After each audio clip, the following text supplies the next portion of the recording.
Hello, cyberspace. It's me, Angie, and I welcome both you and your ears to an episode of Life, Love, Music, and Space Travel. In case you're wondering who Angie is, I'm Angie, and I'm super stoked to spend some time sharing with y'all some of my experiences and thoughts on living, loving, music, and space travel, or spiritual experiences as I often refer to as space travel. A rather broad spectrum, right? Well, my hope is to always share something that resonates with, intrigues, excites, or perhaps inspires you. On that note, I invite you to sit back, buckle up, and take a little trip out into the cosmos with me. Hello, cyberspace. It's me, Angie, coming to you with episode number 61 of my podcast, Life, Love, Music, and Space Travel. And this is a music series focused episode. I'm officially kicking off my spring concert season with this episode. I went to see two fantastic bands over the last few nights. I'm calling this episode, I've Been Infamously UMPHREY'D. For anyone who doesn't know the two bands in the title, the infamous Stringdusters and McGee. The brother and I went to see them at the Greenfield Lake Amphitheater over the last few days. April 18th was the Stringdusters, and the 20th and the 21st were both McGee. It was quite an event, I will say. I'm super grateful for getting to see both of the bands who I also saw last year for the first time, both of them. Getting to see them was kind of an eventful process. Thursday night, infamous Stringdusters, beautiful weather here in Wilmington, North Carolina. And I've probably mentioned it a few times, but the Greenfield Lake Amphitheater is a hidden gem. It's literally one of the most amazing venues I've ever been able to see live music at. It's a very small venue. I don't think it seats more than 1,200, maybe 1,300 people, 1,800 at the most. I'm terrible with numbers, but it's small. It's all outdoors, general admission seating. So if you get there early enough, which is not even an hour before the opening band comes on, you can be right at the stage, which is generally where the brother and I are spending our time. Jameson, my fellow music-loving familia. It was wonderful to be able to go start off our season together. And as mentioned, the weather was perfect for the Stringdusters. If you're not familiar with them, they are high-energy bluegrass.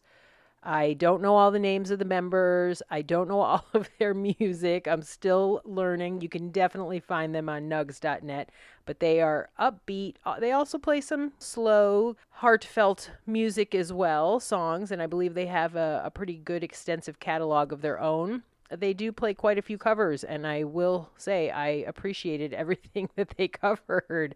I think they opened up with Touch of Grey.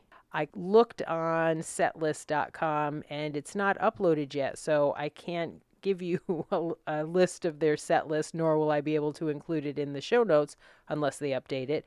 But I'm pretty sure they opened with a Touch of Grey. They gave a fantastic send-off to Dickie Betts, who recently passed on to the great gig in the sky. And we got to hear Ramblin' Man and Jessica. Fantastic. It was a great send-off for sure. We also heard Pink Floyd. They played Fearless, which I'm not sure I've ever heard any other band cover other than possibly a specific Pink Floyd cover band. And then they also played Tom Petty, American Girl. Lots and lots of great stuff. I would definitely suggest getting to see them if you ever get the chance. The weekend, 20th and the 21st, I got 2 nights of McGee. They were playing 2 nights here. It was an eventful experience. The weather here in Wilmington, I don't have to worry about winter blizzards or not being able to get over the pass, but I've already experienced a couple rainstorms that have stopped the performance, which is kind of a bummer, and that was our experience for Saturday the 20th. They were actually delayed. They were supposed to come on at 6:30. They were delayed due to lightning. Not necessarily the rain, but due to the lightning, and they ended up coming on at about 8 o'clock. They did play 6 songs, I think, total. It was really only about a half an hour, and then the lightning came back in and they had to stop the show. That was really kind of a bummer. I know it had nothing to do with the band. So we prepared for the next night. The next night was kind of rainy. There was definitely no lightning to be found, but it was sort of misting and drizzling. But the band came on and they fucking played a badass 2-set with an encore. They were fantastic. If you haven't seen them, definitely jammy, jazzy, kind of heavy at times. They're a great band playing together. Their drummer is a rock star. The whole band, actually, they're fantastic, but I've always sort of been a fan of the drummers. They also played a few covers. The first night, they covered 2 Pink Floyd songs, In the Flesh and Another Brick the Wall. In the Flesh is one of my favorite. And then they actually almost closed out the night. It was before the encore, but they played a David Bowie cover, Let's Dance, which was fantastic. That's what we were all doing. I will say the crowd at the Greenfield Lake Amphitheater, a good portion of people that I either recognize or have met over my last few years here, in our raincoats, some with no raincoats. Everybody was getting down. It was really wonderful. The energy was great, considering it was raining and a little bit chilly. Sort of made me think of Red Rocks. For anyone who's been to Red Rocks, you know it can rain, snow, hail, and then rainbow out at the end of the night all in one day. I wish it had been a 2-day series, really, but it was a great way to finish off the weekend with UMPHREY'D. I'm not super happy with the Live Nation Corporation. Fortunate for those who only had Saturday night tickets, Live Nation offered them the opportunity to come on Sunday night. First come, first serve, I guess, leading up to capacity. But for those of us who had 2-night tickets, as far as I know, there's nothing being done for those of us who paid for both nights and really only got one night in. But I'm going to see if I can kind of pull off something. They're playing, McGee is actually playing at the Ford Amphitheater in Vail, and I'm going to be there this summer, and I'm wondering if Live Nation will allow me to recoup my lost Saturday night and get to see them at the Ford Amphitheater. We'll see. I'd love it if one of the Monster Monopoly empires will actually do something really good for a real fan. That's not to say others aren't real fans, but so that was my kickoff. I really enjoyed it. My heart was full. I got to sing to the moon. I watched the birds fly over. The amphitheater is right kind of on the Greenfield Lake, which is wonderful. I really felt full of music and joy. Being surrounded by my fellow music lovers was, oh man, it's hard for me to put into words sometimes. I just love, love, love music, and I greatly appreciate being able to share my love with others. And those 3 nights really prepared me for what is coming up. Today happens to be Tuesday, I think, the 22nd maybe, and I am officially heading to New Orleans tomorrow morning. Leaving the house at about 3:15 a.m., catching a 5 a.m. flight, should be there by 10:30 or 11 o'clock, I think, and I am super excited. I'm actually going for both weekends, so I'm shooting right into the rest of my spring concert season. The concert list for the next 2 weeks for me is pretty spectacular. 8 days of Jazz Fest, a Thursday, Friday, Saturday, Sunday, first weekend. Same thing, Thursday, Friday, Saturday, Sunday, second weekend. Opening band on, I shouldn't say opening band, headlining my favorite on Thursday, the 25th, opening Jazz Fest, Widespread Panic. And I actually did get myself a Midnight Preserves ticket, hoping that some of the members, or all of them, will show up to Preservation Hall and jam out. It's the only night I could get a ticket. The rest were sold out. And then the following week, Thursday night, opens up with the Rolling Stones. There's a lot of bands that are playing. Neil Young and Crazy Horse, Heart, the Foo Fighters, just to name a few. I think Chris Stapleton's playing. I mean, there's so much music at Jazz Fest. It's overwhelming, actually, to navigate your way around the venue. And a lot of what I've done the last 2 years, I've only been twice. The last 2 years, I've just kind of stumbled upon something at times and taken it in, because sometimes one band is all the way at the other end of the field and it's really hard. But I am very excited about immersing myself in music. I also have tickets to the Government Mule headlining day at the Faubourg Brewery, I think it's called, the Days Between concert.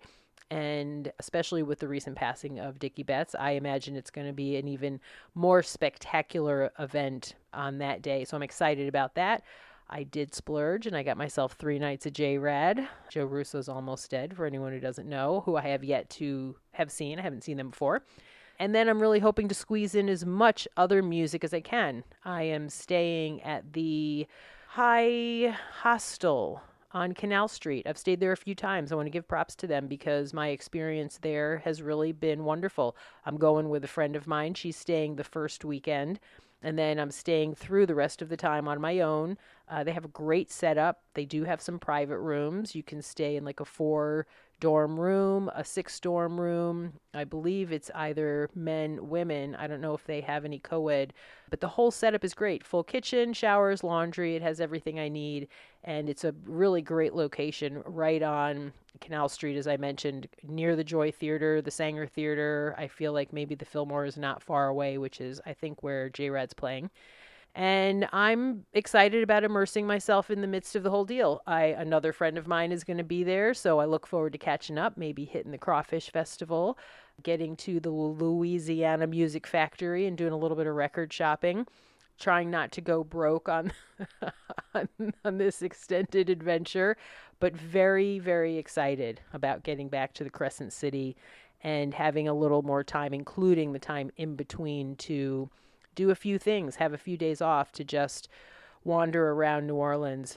I am very excited, very grateful for my family who will be watching my lovey-dovey marshmallow while I'm gone, who I'm missing already. But I am going to take a chance to go on an adventure and give her a little bit of time off here at the house. And we'll see how things go.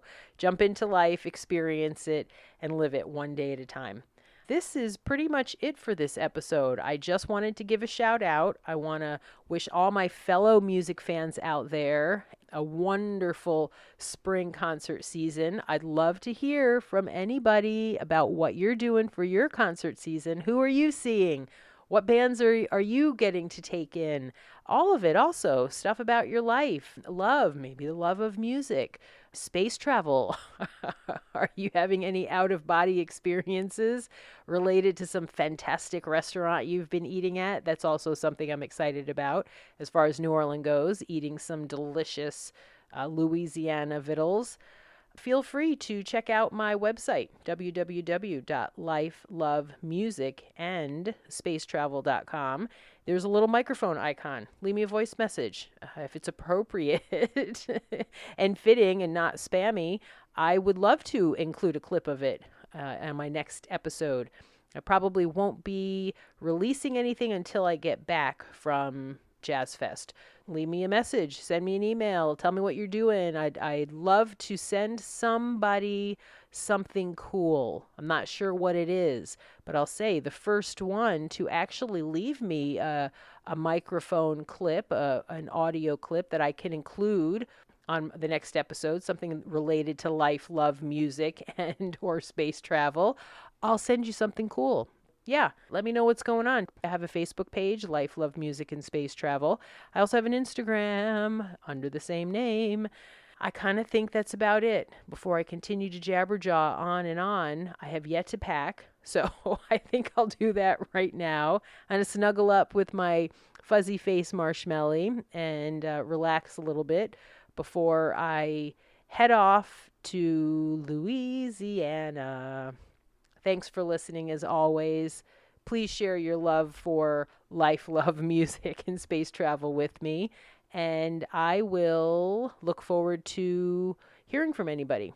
I'll get an episode out to you again soon. Ciao for now. Bye. So we've reached the end of today's episode. Thanks so very much for listening. It's now time to reconnect to planet Earth and all that comes with living on the blue ball. I'd love to hear your ideas for future episode topics, along with any and all positive and or constructive feedback. Please feel free to contact me at ashyisbadass@gmail.com. Thanks again for spending some time with me and allowing me to share myself with you. Until next time, please be gentle with yourselves, be kind to animals, and do all you can to allow your authentic selves to shine brightly.